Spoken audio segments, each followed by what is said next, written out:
ድንገት ሳይታሰብ ሻቢያዎች ከሱዳን ምግብ ለማምጣት ሲጓዙ ስደተኞችን ጭነው ይሄዱ የነበሩትን የህወሓት መኪኖች ሽላሎ አካባቢ አገቱ። ነገሩ ጊዜያዊ ችግር ስለመሰለንም ሰለሞን ተስፋዬ ጢሞንና አንድ ሌላ ታጋይ ነገሩን እንዲያቀዘቅዙና እንቅስቃሴው እንዲቀጥል እንዲያደርጉ ላክን። ነገር ግን ሻቢያዎች ያሉባት ቦታ ለመድረስ ጥቂት ሲቀራቸው የጥበቃ ኬላውን እንዳያልፉ ተከልክለው ወደ መጡበት እንዲመለሱ ተነገራቸው። ሰለሞን የህወሓት ማዕከላዊ ኮሚቴ አባል እንደሆነና በአሳሳቢ ጉዳይ ላይ ለመነጋገር እንደመጣ ቢነግራቸውም ጭራሽ ሊያዳምጡት አልፈቀዱም። ምስክርነቱ የገብሩ አስራት ዘብሔረ ተጋሩ ነው። ሉዓላዊነትና ዲሞክራሲ በኢትዮጵያ በተሰኘው ተደናቂ መጽሐፋቸው ውስጥ የ1977 ዓ.ም ድርቅና ሻቢያዎች የተውት ጥቁር ነጥብ በሚል ርዕስ አስፋፍተው ጽፈውበታል። ወደዚያ ጥቁር ነጥብ የገብሩ አስራትን ማስታወሻ ተከትለን እንመለሳለን። አሁን በዚህ ሰሞን ከትግራይዋ ሕጻጽ ምድር የሚወጣውን አሰቃቂ የረሃብ ዜና ተከትለን የዚህ ችግር ምክንያቱ ምንድነው ብለን እንጠይቅ። ሀብታሙ አለባቸው የሱፍ አበባ በተሰኘው መጽሐፋቸው ድርቅ የተፈጥሮ ምክንያት አለው፣ ረሃብ ግን ሁሌም የተዛባ ፖለቲካዊ መስመርና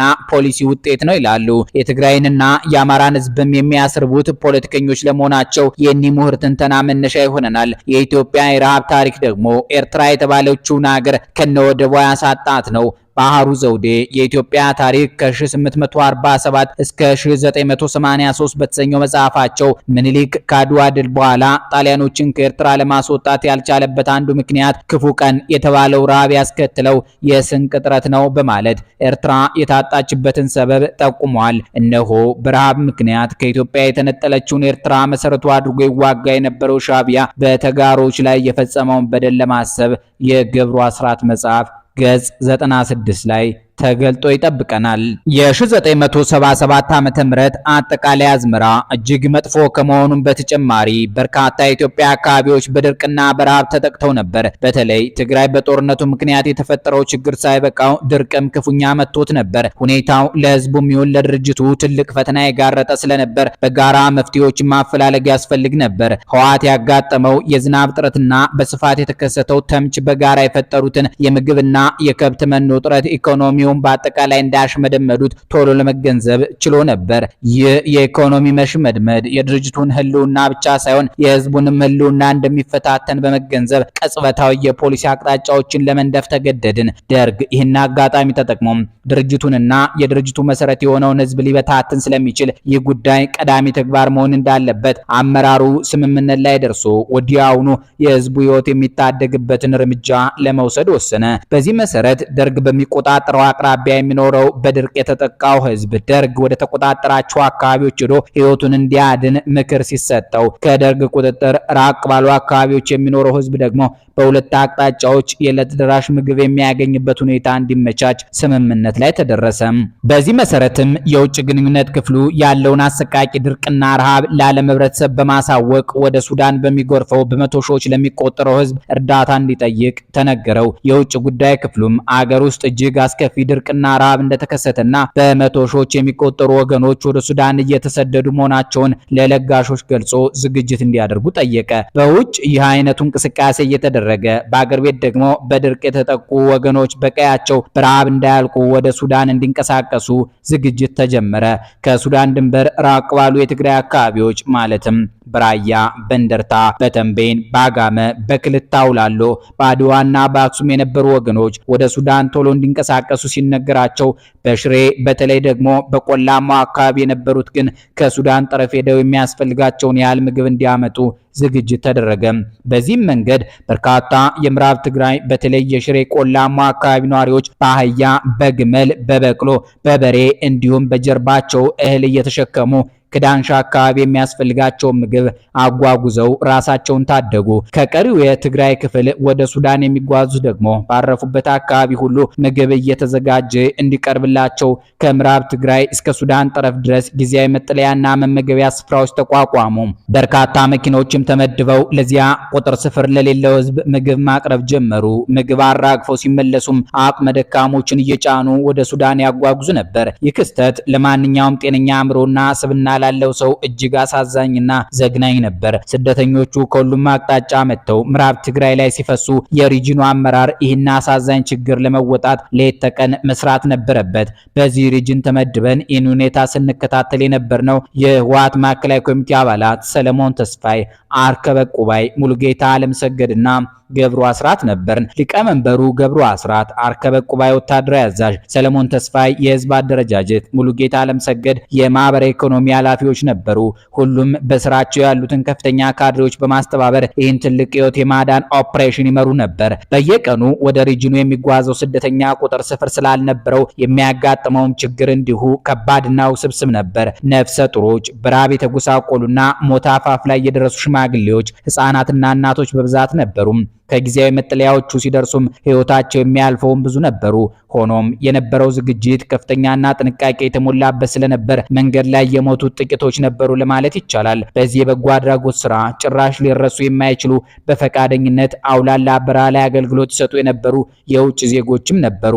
አንድ ከእንግሊዝ ሀገር የእንስሳት ነፃ አውጪ ግንባር አኒማል ሊበሬሽን ፍሮንት አባል ኢትዮጵያ ውስጥ ከባድ ድርቅና ረሃብ መከሰቱን ሲሰማ የነርስነት ስራውን ጥሎ የመጣ ነበር። ሆኖም የህክምና ቁሳቁስና መድኃኒት ስላልነበር በሙያው ሳይሰራ የታማሚ ስደተኞችን ልብስ በማጠብ ያገለግል ነበር። ጠዋት ተነስቶ በትውከት በሽንትና በተቅማጥ የተበላሹትን ብርድ ልብሶችና አልባሳት ሰብስቦ ወንዝ ወርዶ ልብሶቹን ሲያጥብ ውሎ ያጠበውን ተሸክሞ ወደ መጠለያው ይመለሳል። ይህን የታዘብኩት ማይሃንሰ በተባለው ጊዜያዊ መጠለያ ሲሆን በወቅቱ የዚህ ሰው ሰብአዊነት እጅግ አስገርሞኝ ነበር። ይህን ግለሰብ እንደ ምሳሌ ጠቀስኩት እንጂ በርካታ ከውጭ የመጡ ሴት ነርሶችን በበጎ ፈቃደኝነት በዚህ ሰብአዊ ዘመቻ ተሳትፏል። በቂ ምግብ፣ መጠለያና መጸዳጃ በሌለበት ሁኔታ ለወራት ላደረጉት ህይወት የማዳን እንቅስቃሴና ለሰጡት አገልግሎት ከፍ ያለ ምስጋና ሊቸራቸው ይገባል። በሌላ በኩል በዚህ ግዙፍ የስደተኞች እንቅስቃሴ ወቅት ደርግ የአውሮፕላን ድብደባውን ባለማቋረጡ በአውሮፕላን የተገደሉ ረሃብተኞች ነበሩ።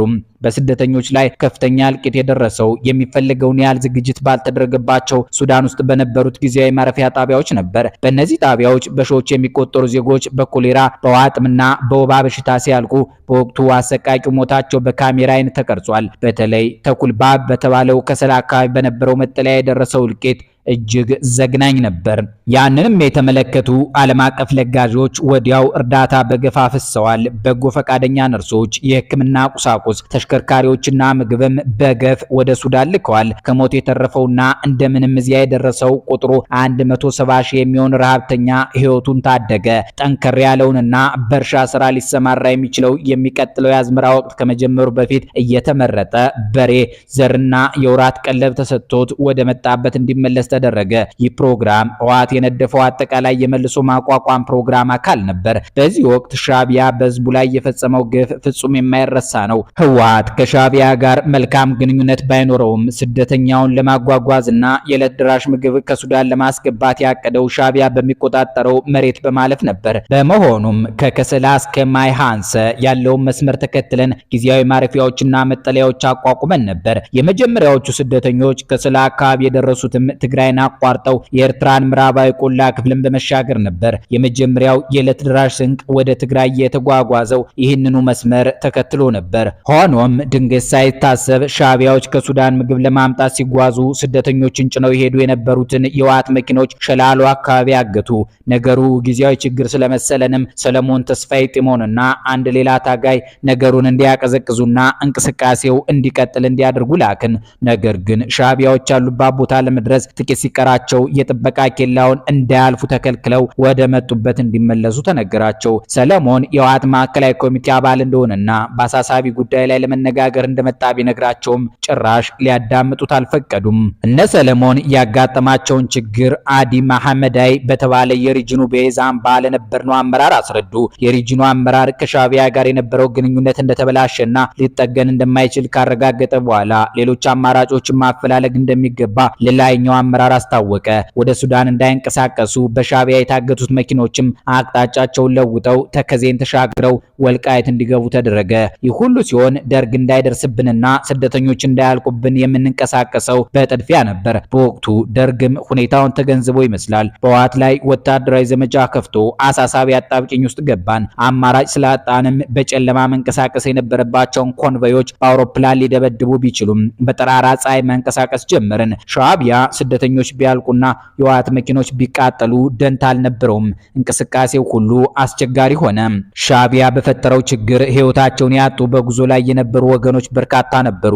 ይህ የሻቢያዎች ድርጊት በትግራይ ህዝብ ላይ የፈጸሙት ጥቁር ታሪክ ሆኖ ተመዝግቧል። ትግራይ ውስጥ በተከሰተው ድርቅ ምክንያት 36,000 ህዝብ ሲያልቅ 150 ሺህ በቅጡ ወዳልተዘጋጀው የደርግ ሰፈራ ተወስዷል። በተጨማሪም 150 ሺህ ህዝብ ትግራይ ውስጥ ደርግ ባዘጋጃቸው መጠለያዎች ሲጠለል 50 ሺህ ደግሞ እግሩ ወደ መራው ተሰዷል። 170 ሺህ ህዝብ ደግሞ በህወሓት አደራጅነት ወደ ሱዳን ተሰዷል። በአጠቃላይ 600 ሺህ ህዝብ በድርቁ ክፉኛ ተነክቷል።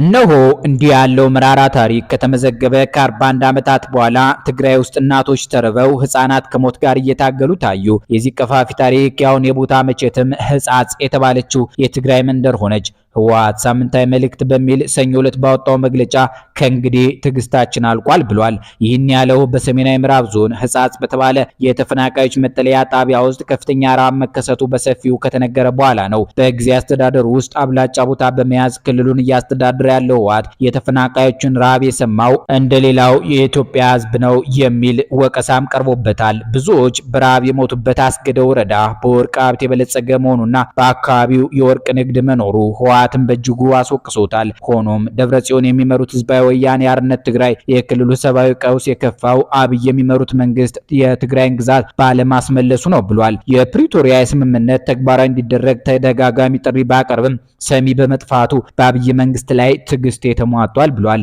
አንዳንዶች የህጻጽ መጠለያ ጣቢያው ረሃብ ህወሓት ሰራሽ ነው ብለዋል። ቡድኑ ለቀጣዩ የህወሓት ብልጽግና ግጭት ዓለም አቀፍ ትኩረት ለማግኘት ያደረገው ሁነኛ ዘዴ ሊሆን እንደሚችል የህወሓትን የቆዩ መሰል ልማዶች አጣቅሰው ይጻፉ አሉ። ህወሓት ምዕራብ ትግራይ ከሚለውና የአማራ ክልል መንግስት ደግሞ ወልቃይት ጠገዴ በሚል ስያሜ እያስተዳደረው ያለው ቦታ ካልተመለሰልኝ በግልጽ ተኩስ ጀምራለሁ ማለት አብዝቷል። ከዚህ ቦታ የተፈናቀሉ ሰዎች በመቀሌና በሽሬ አካባቢዎች በአስቸጋሪ ሁኔታዎች ውስጥ ይኖራሉ። ከዓመት በፊት የጣቢያችን ዘጋቢ ወደ መቀሌ ተጉዞ ሰባ ካሬ በተሰኘው የመጠለያ ጣቢያ ባደረገው መልከታ ብዙ ወገኖች በከፋ የሰብአዊ ቀውስ ውስጥ እየኖሩ እንደሆነ ተመልክቷል። የአማራና የፌዴራል መንግስቱ ተፈናቃዮች እንዲመለሱ ደጋግመን ብንጠይቅም ህወሓት እኔም አብሬ ካልተመለስኩ አይሆንም በማለቱም ለስቃያቸው ተጠያቂ ነው ይሉታል። አበቃን። ሰላም ይስጥልን።